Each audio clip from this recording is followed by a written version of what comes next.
Kemudian selanjutnya kita juga perlu mengetahui tentang azimut atau dial. Yang tadi kita bicarakan yaitu angka-angka sudut pada kompas. Azimut adalah sudut kompas, atau banyak juga orang mengatakan kalau itu dial. Kemudian kita juga harus mengetahui sudut balik atau yang lebih lazim disebut back azimut atau titik kembali. Nah, fungsi dari titik kembali ini adalah setelah kita membidik ke salah satu tempat, karena rata-rata kita berjalan di sebuah hutan atau mungkin ladang-ladang dan di sana tidak ada jalan yang pasti, bisa jadi kita tidak menemukan nanti jalan arah pulang, maka dibutuhkan yaitu back azimut atau sudut balik. Sudut balik ini adalah kebalikan atau arah berbalik yang berbelakangan dengan sudut kompas yang kita bidik ke arah depan. Bagaimana cara mencarinya? Yaitu dengan cara jika sudut bidik kita lebih besar dari 180 derajat, maka sudut kita harus dikurangi dengan 180. Hasilnya yaitu sudut balik. Dan jika sudut bidik kita lebih kecil dari 180 derajat, maka sudut kita harus ditambah dengan 180. Yang mana nanti akan kita temukan yaitu sudut baliknya. Jadi apabila lebih besar seperti 190, 200 atau 270, berarti lebih besar dari 180, maka harus kita kurangi untuk mencari sudut baliknya dengan 180. Atau mungkin saja lebih kecil dari 180, mungkin saja 159, 45 atau 30 derajat, berarti kurang dari 180. Maka untuk mencari sudut baliknya adalah ditambah dengan 180. Nah, tujuannya adalah untuk pengecekan apakah kita masih berada pada lintasan yang tepat, atau untuk pengujian apakah kita masih berada pada jalur dalam perjalanan kita. Kemudian apa yang kita butuhkan dalam perjalanan penjelajahan untuk mengisi sebuah peta-pita? Yang pertama adalah orang yang membidikkan kompas. Yang kedua adalah ajir, orang yang memperhatikan perjalanan. Bisa saja nanti sebuah perjalanan dia masih dalam satu garis lurus, tetapi tidak terlihat ujung jalan tersebut karena mungkin ada pohon kayu yang menghalangi, atau bisa saja ada jalan itu mendaki sehingga sudut jalan yang berikutnya tidak terlihat dari tempat kita membidikkan kompas. Maka si ajir akan berlari ke tempat itu dan memastikan kalau jalan tersebut tidak berbelok atau masih lurus dalam satu bidikan.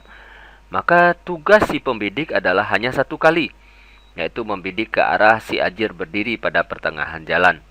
Artinya, sudut itu pada jalan selanjutnya masih sama pada sudut bidik yang kita lihat pada awal perjalanan. Yang kedua adalah orang yang mencatat.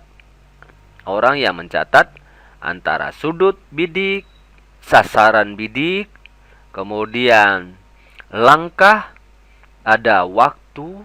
Nanti akan kita lihat pada kolom-kolom dalam kolom laporan 5 kolom atau peta-pita. Apa saja yang dibutuhkan untuk pembuatan peta-pita tersebut.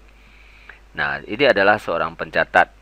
Ya, biasanya mereka menggunakan kertas multiform atau kertas yang berkelanjutan, sehingga apabila perjalanan kita panjang, kita membuatnya tidak menyambung-nyambung. Kemudian yang ketiga, yang keempat, ada petugas atau seseorang anggota regu yang bertugas mencatat langkah dalam perjalanan dari setiap bidikan demi bidikan. Karena dalam satu bidikan atau dalam satu belokan yang mengganti bidikan berikutnya harus dihitung langkahnya yang nanti akan diaplikasikan sebagai jarak dalam pembuatan peta perjalanan. Nah, dari langkah inilah yang terhitung dan terukur, kita bisa mengetahui berapa jauh kita melakukan sebuah perjalanan dalam penjelajahan tersebut. Berikut akan kita lihat apa saja yang dibutuhkan dan bagaimana cara pengisian laporan 5 kolom atau peta-pita dengan menggunakan kompas dan data-data yang kita butuhkan. Berikut kita lihat. Nah, berikut ini kita akan memvisualisasikan sebuah arena yang sedang dipakai oleh anggota pramuka penggalang yang sedang mengikuti kegiatan penjelajahan. Pada lokasi ini kita bisa melihat sebagai contoh arah dan tempat yang akan dipergunakan untuk penjelajahan itu sendiri. Biasanya seperti yang kita bicarakan di awal, bahwa panitia biasanya memberikan surat perjalanan dalam bentuk sandi atau bahasa campuran antara sandi dan bahasa Indonesia. Nah, contoh perjalanan di sini akan kita lihat bahwa dalam perjalanan ini akan kita kondisikan beberapa titik yang memerintah peserta atau meminta peserta untuk melakukan perjalanan ke arah yang dimau oleh panitia maupun oleh kakak pembinanya. Contoh di sini kita akan ikuti beberapa titik bahwa ini adalah titik start awal untuk sebuah perjalanan penjelajahan ini. Dari titik A, berjalanlah adik-adik menuju ke persawahan di depanmu, bapaknya, dengan menuju ke arah pinggiran bukit. Nah, berarti yang dimaksud dalam surat perjalanan itu adalah di sini, titik B. Atau bisa saja dalam surat perjalanan itu juri maupun pembina mengatakan sudut yang ditentukan. Umpamanya berjalanlah adik-adik ke arah 90 atau 80 derajat dari titik start ini. Maka si pemegang kompas akan mengarahkan kompasnya menuju ke arah yang disebutkan pada surat perjalanan itu. Nah, kita bisa lihat dan kita bisa sambung-sambung nanti bahwa perjalanan ini akan terbentuk sebuah peta. Kita contohkan. Kita umpamakan tadi seperti perintah yang telah dilakukan dalam surat perjalanan bahwa berjalan menuju pinggiran bukit yang ada di depan dengan sudut tertentu. Nah, kita bisa lihat kita taruh di sini sebuah pancang ya untuk menandakan titik-titik yang akan dilalui.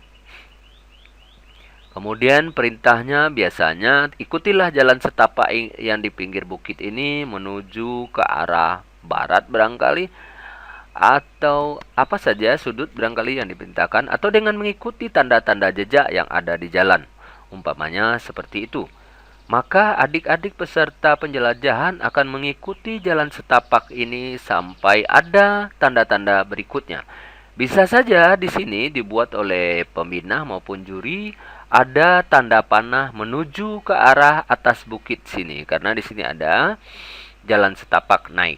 Nah, maka kita bantu dengan menggunakan pancang ini atau tiang yang disebut juga dengan ajir, ya. Dan biasanya coba kita zoom di sini. Nah, seperti ini kira-kira dari titik berikutnya. Nah, pada kasus ini kita lihat bahwa dari titik B ini menuju ke titik C, di sini ada belokan kecil, tanggung sekali dan dekat jaraknya. Karena dia berubah sudut, pada awalnya dia berubah sudut ini, dan akhirnya menuju ke sudut lurus di depannya. Nah, yang kita bicarakan di depan adalah tugas seorang ajir. Contoh di sini kita taruh alat pembantu. Kalau kita tarik garis di sini sekarang, demikian, dan kita hubungkan sampai sini, garis ini menunjukkan bahwa sudutnya berubah. Ada dua kemungkinan. Kita dapat saja membuatnya dengan dua bidikan pendek, tergantung nanti skala yang akan kita buat pada peta. Kalau seandainya tidak memungkinkan, berarti titik ini bisa saja kita hilangkan. Karena toh akhirnya jalan ini akan bertemu lurus, ya, secara garis lurus akan bertemu kembali pada titik di depannya. Nah, itulah guna ajir nanti memastikan pada titik ini bahwa bidikan itu akan tetap lurus ke depan atau tidak. Nah, demikian. Sampai di situ kita lanjutkan, berarti titik ini kita sepakati untuk tidak kita pakai pembidikan berikutnya. Berikutnya akan kita lihat bahwa kita umpamakan perjalanannya akan sampai di puncak bukit ini, maka di sini kita beri tanda dengan tiang berikutnya seperti ini. Ya, kita lihat lebih jauh. Nah, karena di sini terlihat ada batas jalan, mungkin saja di sini ada tanda jejak berikutnya yang mengarahkan adik-adik peserta menuju ke sawah untuk mengikuti pematang ini dan sampai pada rumpun bambu yang ada di seberang. Demikian. Terserah nanti bagaimana caranya pembina atau juri memberikan isyarat bahwa adik-adik harus melakukan perjalanan dengan mengikuti pematang sawah menuju ke titik ini. Karena kita sudah mendapatkan titik di depannya kira-kira, maka kita bisa beri tambah satu lagi tanda tiang di sini, itu sebagai tempat yang akan kita lalui dalam perjalanan itu. Demikian. Kemudian berikutnya kita bisa melihat bahwa mungkin saja seorang pembina akan mengarahkan adik-adik peserta menuju ke sini. Ya, supaya kita bisa nanti mengira-gira seperti apa perjalanan ini nanti. Nah, kita umpamakan kita taruh di sini sebuah tiang juga.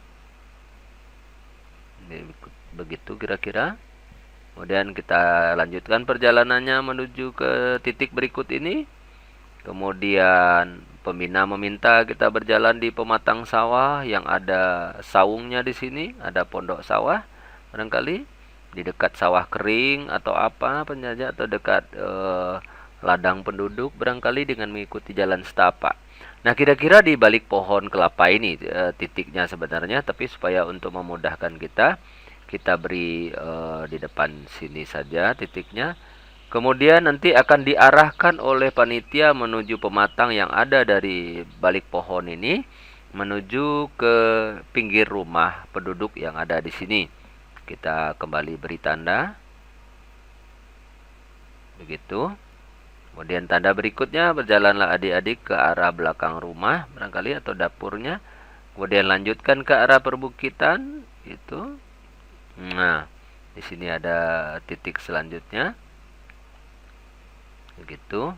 Kemudian kita lihat lagi perjalanan ini diminta untuk menuju kembali ke arah sawah yang ada di sisi berikutnya. Kemudian untuk mengakhiri perjalanan ini bisa saja panitia mengarahkan jalannya kemari. Ya, ke sebuah pondok di tengah sawah. Gitu dengan arah yang sudah diberitahu atau bisa saja dengan menggunakan tanda-tanda jejak. Kemudian yang jelas dari titik ini peserta akan diminta oleh juri kemudian berjalanlah adik-adik menuju ke postar kembali katanya. Artinya kita akan sampai pada titik tujuan akhir atau finish demikian. Nah, dari perjalanan kita tadi kita dapat melihat di sini ada titik-titik yang tersambung dari area yang sudah kita lalui dalam perjalanan tersebut. Dari diorama atau contoh yang kita perlihatkan dari titik-titik perjalanan ini, kita akan memasukkan data ini ke dalam peta pita atau laporan 5 kolom yang menjadi tugas akhir dari sebuah perjalanan penjelajahan pada hari tersebut.